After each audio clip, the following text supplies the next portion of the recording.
Os acidentes motociclísticos, né, os acidentes de trânsito, acho que a gente pode denominar melhor, eles são uma endemia hoje na nossa sociedade, né? É um problema de saúde pública. É uma enormidade de casos que procuram as nossas emergências no Brasil todo, decorrentes desse tipo de situação. O problema se tornou tão grave, tão complexo, que em 2010 a ONU declarou que a década de 2011 a 2020 seria uma década de controle para a segurança no trânsito, né? Porque os governos viram que isso estava se tornando um problema, de certa forma, incontrolável, né? Um número gigantesco de pessoas acometidas, um gasto enorme para os governos, e isso tinha que ser feito alguma coisa. Então eles acabaram voltando as suas atenções para esse problema, que são os acidentes de trânsito. Os acidentes de trânsito, eles geram múltiplas lesões, né? Podem acometer vários tipos de ossos e vários sistemas. Então, existem alguns trabalhos mostrando, por exemplo, que as lesões mais frequentes nos acidentes de trânsito estão relacionadas a fraturas, a traumas na perna e no joelho. Mas depende muito do mecanismo de trauma, né? Porque dentro dos acidentes de trânsito a gente pode estar falando de acidentes com automóveis, a gente pode estar falando de acidentes com motociclistas e a gente pode estar falando sobre acidentes com pedestres, né? Então, cada tipo de acidente ele pode gerar um tipo de lesão. Pode acometer perna, né? Joelho, bacia, coluna, membros superiores, dependendo do tipo de mecanismo de trauma. Mas os estudos mostram que a mais frequente são as lesões de perna e joelho. E a fratura exposta é considerada uma emergência ortopédica, né? Então ela é abordada de forma emergencial, não dá para postergar o tratamento. O paciente ele é abordado naquele momento. Então é realizado uma avaliação inicial de todo o quadro do paciente para ver se ele tem outras lesões além daquela fratura exposta, porque é muito comum as lesões acometerem também outros sistemas, né? E a partir, então, do diagnóstico é feito o início do tratamento de forma mais objetiva da parte da fratura, com início de analgesia, remédios para dor, início de antibiótico, e esse paciente ele deve ser levado ao centro cirúrgico para que seja feita uma limpeza da ferida, lavagem, debridamento dos tecidos que foram machucados durante o acidente e a fixação da fratura. E essa fixação dela pode ser uma fixação provisória, quando é um caso muito complexo, com uma contaminação, com muita sujeira, ou pode ser feita uma abordagem já definitiva, uma fixação definitiva da fratura, se for uma lesão mais simples, vamos dizer, menos complexa. Nem toda fratura ela necessita tratamento cirúrgico. Muitas fraturas são de tratamento conservador, com imobilização, com gesso, com repouso, mas assim, a gente analisa, avalia a fratura, decide se é uma fratura de tratamento conservador ou cirúrgico. Então a gente pode usar materiais como placas e parafusos, que no caso são usadas mais em extremidades ósseas, né? A gente pode usar também hastes intramedulares, quando são fraturas de membro inferior e são mais na região do meio do osso, que a gente chama de região diafisária, né? E a gente pode usar também os fixadores externos, que aqui a gente tem um exemplo de um fixador externo circular, que é para um caso mais complexo, ou de maior contaminação, que a gente não quer deixar nenhum material dentro do paciente, porque pode propagar a infecção, a gente usa os fixadores externos. A gente tem alguns dados estatísticos, né? Porque quando o paciente ele é atendido na emergência, alguns casos mais simples, o próprio clínico atende, dá o tratamento, se for uma lesão mais leve, e libera. Quando é algum caso de fratura, eles acabam nos encaminhando para os ortopedistas, né? Então, por exemplo, no mês de agosto de 2019, nós fizemos 245 atendimentos. Os ortopedistas fizeram 245 atendimentos de pacientes provenientes de acidentes de trânsito. E a gente fez em média 100 cirurgias no mês de agosto. Então é uma incidência alta, né? A gente está colocando aí quase 50% desses pacientes acabam evoluindo para um tratamento cirúrgico. E falam, né? Às vezes até na própria internação, assim, nossa, eu nunca mais vou andar de moto, eu vou vender a minha moto. eu não vou mais fazer isso, né? Porque realmente eles percebem que é uma situação bastante difícil, né? Que vai afetar muito a vida deles, a vida da família, vai gerar uma série de transtornos, né? Tanto para a família, para ele, para a sociedade. Qual é o perfil de paciente que se acidenta? São normalmente homens jovens em idade produtiva, né? Então o que acontece? O paciente que ele sofre um acidente desse, ele vai ser retirado do mercado de trabalho. Então ele vai gerar um problema de produção, né? Ele vai parar de produzir. Ao mesmo tempo, ele vai gerar um gasto para o sistema de saúde muito grande. Então, ao mesmo tempo que ele não está produzindo, ele está gerando um gasto, né? Uma despesa para o governo, para o Sistema Único de Saúde. Também tem o fator emocional, porque muitos são ativos, vão ter que ficar parados, não vão trabalhar, né? E o fator físico. Por quê? Porque normalmente são lesões que podem ser graves e que podem gerar sérias consequências para o futuro. O DPVAT, que é um órgão que faz a indenização de pacientes com acidente de trânsito, ele tem um dado de 2018 que 70% das indenizações pagas em 2018 foram para motociclistas, e dessas indenizações para motociclistas, 70% geraram alguma incapacidade permanente.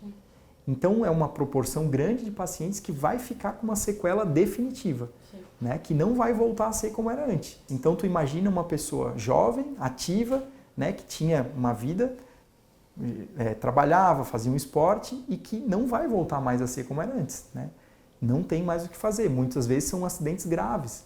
Existem alguns dados do Ministério da Saúde que em torno de 1 milhão de acidentes por ano, gerando 370 mil feridos e 40 mil mortes anuais.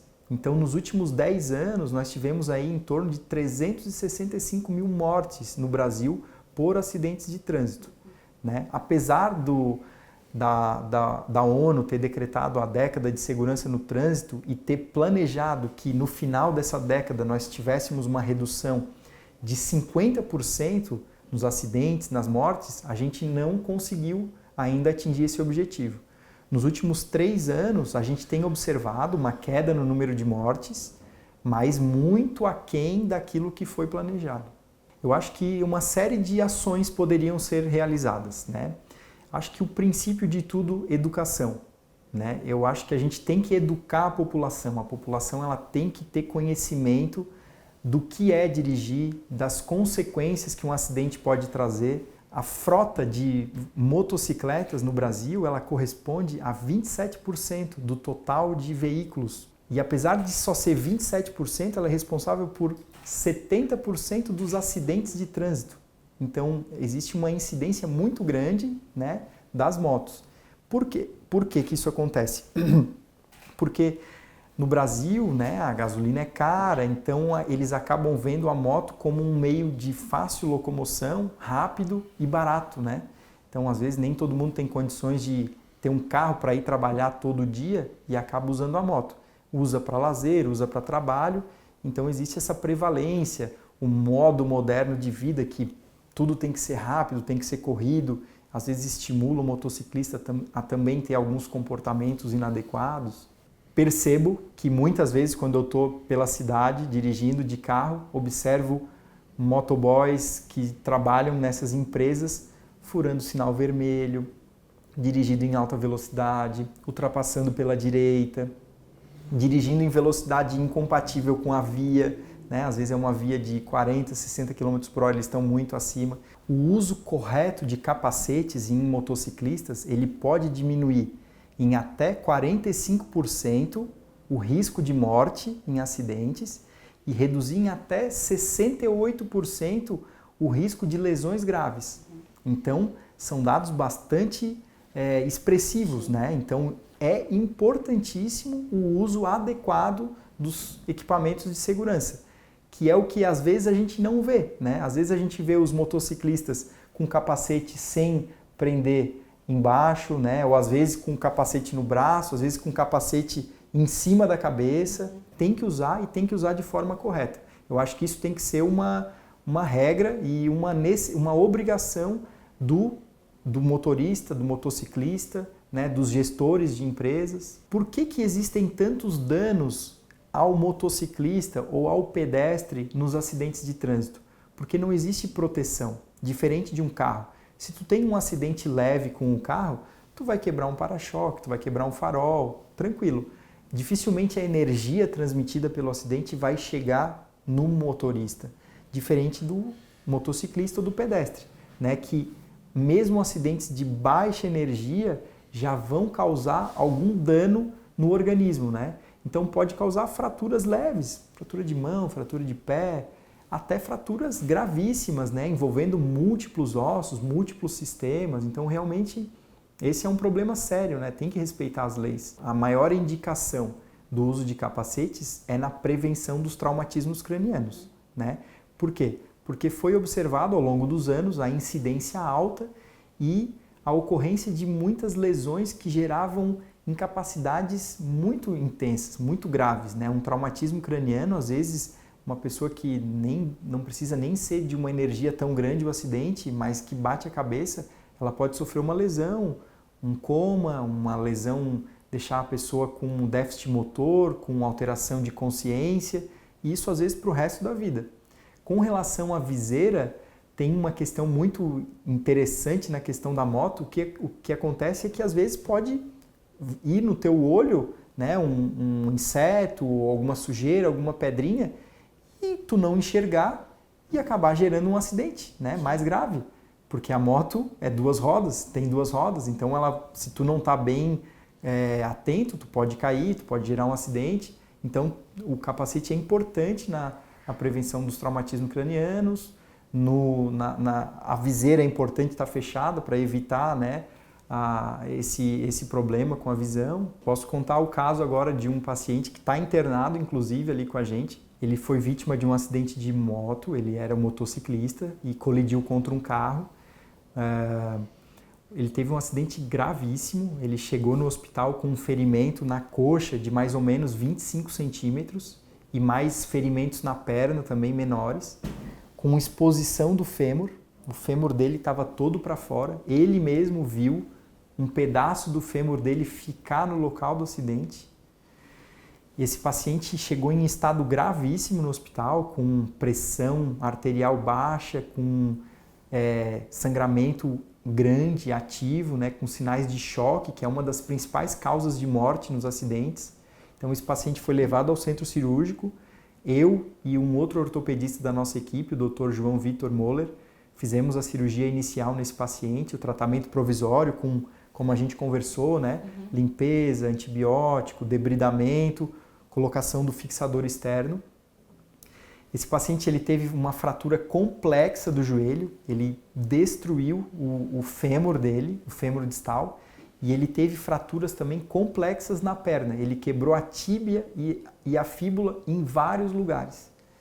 Então, é um paciente que está internado ainda, que já fez 4 cirurgias, vai ter que fazer ainda mais cirurgias para correção das fraturas da perna agora.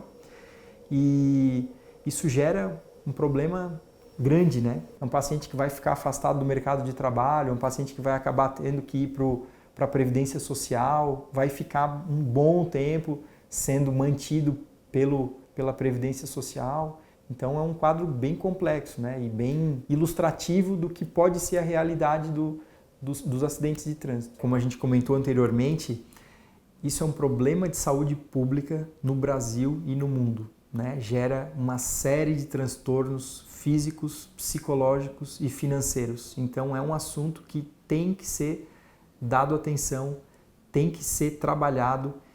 Educação, respeito e importância das pessoas do dia a dia, profissionais, trabalhadores, gestores de frota. Eu acho que isso tem que ser um assunto debatido, tem que ser um assunto estudado, tem que ser um assunto colocado em público e que tem que realmente haver uma educação das pessoas para saberem de tudo o que acontece.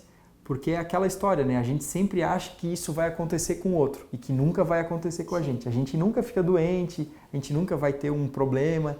E quando acontece com a gente a gente pensa, pô, por que eu não me atentei mais a isso, né? Então a gente tem que pensar, porque nem sempre a gente vai aprender com as nossas próprias situações, né? A gente às vezes tem que aprender com o que já está sendo mostrado por quem estuda, por quem trabalha naquela área. E os dados são vastos, existem já inúmeros estudos, inúmeros trabalhos, Ministério da Saúde, Organização Mundial de Saúde, os governos, né, já mostram que isso realmente é um problema. E os dados são alarmantes, então a gente tem que se atentar, tem que aprender com isso e tem que ter consciência de que é um problema grave. Se você é gestor de frota, já deve ter tido problemas de acidentes em veículos da empresa, no horário de trabalho ou mesmo no trajeto casa-trabalho dos colaboradores, certo? O trânsito no Brasil é um dos que mais mata no mundo, resultando em danos materiais e humanos. Gestores de frota nos pediram e nós resolvemos atender. Criamos um curso exclusivo e totalmente online que capacita profissionais em todo o país. É o curso Gestor de Frota 4.0, reduzindo acidentes com motocicletas. Se você também está insatisfeito com essa realidade, que tira a vida de mais de 40 mil pessoas no trânsito brasileiro por ano, vamos juntos mudar esse cenário. É a sua oportunidade de se certificar e instruir tecnicamente os seus colaboradores. É um diferencial na vida das pessoas e na sua carreira. Agora, só depende de você. Se você quer dar esse passo e levantar com outros gestores a bandeira de direção defensiva, clique na aba de cursos do site da Quaternos e torne-se um gestor 4.0 nesse mundo cada vez mais interconectado. Nos vemos lá!